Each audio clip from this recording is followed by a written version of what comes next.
Hey everyone, and welcome to Scary Nightmare. If you're new here, please consider subscribing.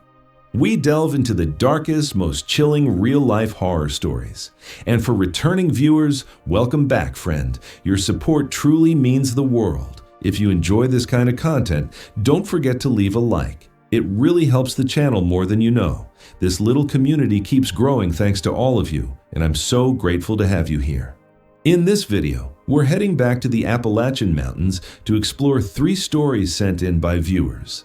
These are personal accounts from people who've lived through some truly unsettling moments out there. The last story is actually one of my favorites out of everything I've ever received. So if you stick around till the end, let me know what you think of it. Remember, viewer discretion is advised. Story 1. Something still lives there. I was born in Wyoming County, West Virginia. That probably doesn't mean much to most people, but for those who've driven the winding hollow roads between Creta and War, the name alone is enough to conjure a kind of slow, pressing dread. It's a forgotten part of the state. No hospitals, no Walmart, not even a traffic light. You don't come out this way unless you have a reason, and even then, you don't stay long. I left when I was 23. The first stretch of 4-lane road had just opened, barely 10 miles of asphalt pretending to connect us to the rest of the world. It didn't. The Appalachians don't let go that easy. Even now, years later, I feel like some part of me is still tangled up in those woods, like something followed me out. There was one particular trip back there that I think about more than I should. It wasn't long after I'd left. My uncle had died suddenly, and the family expected me to help sort through his place outside of war. It was the middle of January. The cold had sunk into the ground so deep it felt like even the trees were holding their breath. I hadn't been back in 3 years. The drive from Welch to War is never pleasant. It isn't just the narrow roads, the blind curves, the old coal trucks that still barrel around like they own the place. It's the feeling that the mountains are swallowing you the deeper you go.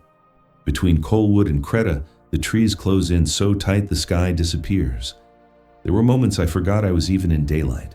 Just curve after curve, trees clawing at the edge of the road. No sign of life except the occasional trailer buried in the brush. I stayed in my uncle's house for 3 days. It was a sagging structure at the base of a ridge, surrounded by rusting cars and stripped appliances. He'd been a reclusive man, a hoarder in the true sense.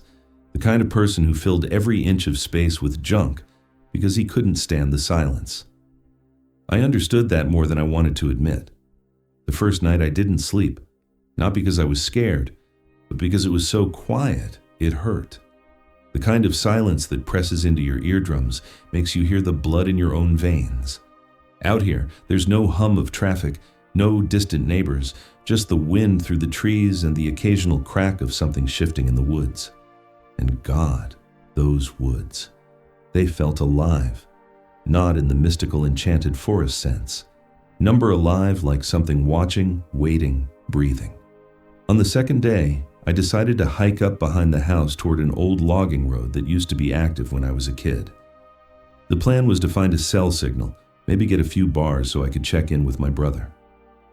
As I climbed, I noticed how little had changed. Same muddy ruts, same fallen branches, but there was something else. A sense of weight, like the woods were leaning toward me. I can't explain it better than that. About a mile up, I found a clearing where the ridge dropped off. You could see the whole hollow from there. The house looked like a speck, the road leading into town barely visible. I stood there for a long time, shivering and trying to shake the feeling that I shouldn't be there. It wasn't a thought. It wasn't even fear. It was primal instinct. Like I'd stepped out of bounds in a game I didn't know I was playing. Even though I felt like a complete stranger in that area, the truth is I'd spent countless hours there, as a kid running around and playing with my 2 brothers. When I turned to go back, I saw something that made me pause. Not because it was particularly dramatic or startling at first glance, but because it didn't belong. There were prints in the soft leaf-covered dirt, not mine and not fresh, but recent enough to hold their shape against the damp. They trailed off toward the far side of the ridge, veering away from the old paths and moving into terrain so steep and overgrown that no one would choose to walk it unless they had to. The prints themselves weren't alarming. Even though that land still technically belonged to my uncle, it wouldn't have been all that unusual for someone to have passed through there. People wandered through the hills from time to time, hunters maybe, or someone cutting across to another hollow, but the direction felt wrong. Not just unusual, but almost deliberate in its avoidance of where people were supposed to go. I followed their path with my eyes, trying to make sense of the decision someone had made to walk that way. And that was when I saw it. Deep among the trees, far enough that I couldn't make out much more than a suggestion of shape, something or someone was standing completely still. It was just a vertical form, vaguely human, shadowed between two tree trunks where the light didn't quite reach. There was no movement, not even the sway of someone shifting their weight or brushing away a branch. Nothing, but I knew it was looking at me. I couldn't explain how. I couldn't even be sure it was a person. The light was low, but the sensation of being observed was immediate and absolute. I stood frozen for a moment, not from fear exactly, but from the sudden understanding that I had wandered too far into something I didn't fully comprehend. Then came another kind of feeling, a sense of recognition, something old and in a way unsettling, but also strangely comforting. Like I'd seen it there before, like I'd grown up with that presence. I didn't call out. I didn't try to convince myself it was a tree or a shadow or anything that might offer more comfort. I just turned and ran. I didn't look back. I didn't want to know if it moved. That night, I locked every door and window, slept with a kitchen knife by the bed, though I never really slept. Every creak in the floorboards felt intentional, like someone was stepping carefully. I knew it was just monkeys in my head, but even so, they were there. I left before dawn, didn't even bother finishing packing up the place, told my mom I got what I needed. The plain truth is, for all I cared, that house could rot. On the way home, I called my older brother and asked him directly if he'd ever seen anything or anyone in those woods. He didn't say much about what he'd seen, but he told me he once mentioned it to our grandmother, and she gave it a name. Then he said he left all that behind and didn't want to talk about it anymore. I didn't push. Years have passed since then. My mother eventually came to live with me, leaving that part of the country behind. But even after all this time, I still dream about that trail down the ridge. And that same sense of a presence lingering there never really left me. Actually, it's not just sometimes, it's constant, a recurring dream, something I'm not sure I'll ever shake. I often remember my grandmother's words, "You don't need ghosts when you have the mountains. They'll eat you just the same." Story 2. What I saw in the woods. A few years back, I spent 2 weeks driving solo through the Blue Ridge and Smoky Mountains. I was taking time off after a rough breakup and a job I'd stayed in too long. I didn't have a clear plan, just a cooler of food, my tent, and a worn-out trail map of the Great Smoky Mountains National Park. I'd always loved hiking, and I figured the isolation would help clear my head. I wasn't expecting peace exactly, but I wanted stillness. I got something else. By the end of the first week, I'd already camped at several sites along the North Carolina side, mostly near popular trails. Crowds were thin. It was mid-October, just after the fall foliage rush, and the nights had started to dip below freezing. Most of the other hikers I ran into were older couples, or Appalachian trail-through hikers pushing south before winter.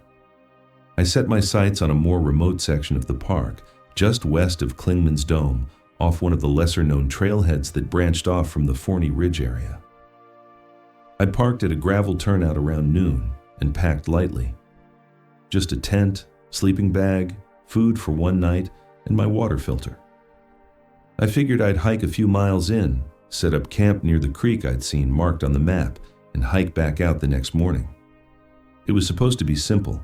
The trail itself was narrow and overgrown in places, definitely not well maintained. Every so often, I had to stop and push branches out of the way or climb over fallen trees. I passed no one, not a single soul. It was quiet, almost unnaturally so. I didn't think much of it at the time. I welcomed the silence. Around 3:30 p.m., I reached a clearing beside the creek. The trees formed a tight canopy overhead, and the water ran smooth over mossy rocks. It was exactly what I'd been hoping for: isolated, shaded, peaceful. I set up my tent in the middle of the clearing, took off my boots, and soaked my feet in the cold creek for a while. The sun dipped behind the hills earlier than I expected, and shadows stretched long and deep. I boiled some water for noodles, ate in silence, and listened to the wind pushing through the trees. Still, no other hikers, no animals, not even birdsong. When it got dark, it got dark. My headlamp barely punched through the blackness outside the tent. I stayed awake reading for a while, then zipped myself into the sleeping bag and tried to drift off. I'd camped more times than I could count. I was no stranger to nights alone in the woods. In fact, that trip alone, it was already my third or fourth night sleeping in the tent. The occasional crack of a branch or rustling in the brush didn't bother me. Out here, those sounds were a good sign. The forest goes quiet when something's really wrong. Silence. That's what gets under your skin. That night, the usual sounds were back. Crickets, small animals moving in the undergrowth. I actually found it comforting. But still, I couldn't fall asleep. I'd been tossing around for what felt like hours. Something just wasn't letting me settle. I didn't feel scared. It was more like a pressure in my chest, like my body knew something I didn't. Eventually, I gave up trying to force it. I flicked the headlamp back on and grabbed my book, thinking maybe if I read a few pages I'd doze off. But midnight came and went. I was tired, bone tired, but wired at the same time, like some old instinct wouldn't let me shut down. Then I heard a cough. Not an animal sound, not the forest shifting or the wind moving through the trees. It was human, somewhere near the trail, maybe 20 or 30 yards off. I froze. The book dropped into my lap and I just sat there listening. But as the seconds went by, everything stayed silent. I didn't even think. I unzipped the sleeping bag and reached for my phone, turned on the flashlight and slowly opened the tent flap. That's when I saw her sitting right at the edge of the creek, maybe 10, 15 feet away. I couldn't see her face. She was turned away from me. But from the long hair, the shape of her shoulders, I was sure it was a woman. She was completely still. I think what scared me the most was that even just seeing her hair and part of her back, the woman looked completely lost. Her hair was loose, tangled, and the dress she was wearing was torn on the right side. I wanted to say something, ask if she was okay, but my voice just wouldn't come out. I was shining a light right at her. Any normal person would have looked back, would have reacted, but she didn't move. I managed to snap out of it after a few seconds and quickly scanned the woods around her, then the area around my tent. But there was nothing.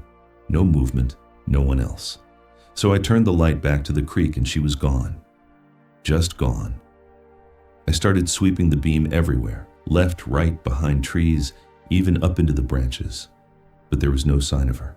Not a sound, not a footprint, absolutely nothing. And that made it worse. Seeing her was one thing. Not seeing her anymore, that was way more terrifying. I stepped out of the tent barefoot and moved toward the creek. The flashlight was shaking in my hand, and the only thing I could think of was her suddenly rushing me from the dark. The image made me physically sick. When I got to where she'd been, I saw something that stopped me cold. Footprints, bare ones, pressed into the damp earth near the edge of the water. She'd been there was no doubt. But where the hell had she gone? I packed up my tent as fast as I could and got back on the trail. I spent the rest of the night constantly looking over my shoulder. The only thing running through my head was the image of that woman suddenly charging out of the trees, completely unhinged. When I finally made it back to my car, I reported what I'd seen to the park rangers. I had no idea what she was doing out there, but the whole situation felt completely surreal. Story 3. Things you don't expect to see in the woods. The story I'm about to tell you isn't particularly long, and it might not seem extraordinary at first, but trust me, it takes a turn. I'll admit, I've never been great at paying attention to detail, and I'm not exactly talented when it comes to describing things with emotion or precision. But if you've got the patience to stick with me until the end, I promise what happened is as absurd as it is real. And it might even make you look at certain situations a little differently. It's not just surreal. To me, it's the ultimate proof that every story has at least two sides. And no matter how convinced we are of our perspective, there's almost always another angle we know absolutely nothing about. It was early spring, and since I've always been a nature lover, I grew up surrounded by it in the small town of Harper's Ferry, West Virginia. I kicked off the season by hitting the trails. I've always loved this time of year. To me, the real new year doesn't begin in January, but when everything starts growing, blooming, and coming back to life, that's when I feel like the world is truly turning again. The plan was simple. Spend 3 full days on one of the Appalachian trails, completely off the grid and fully immersed in nature.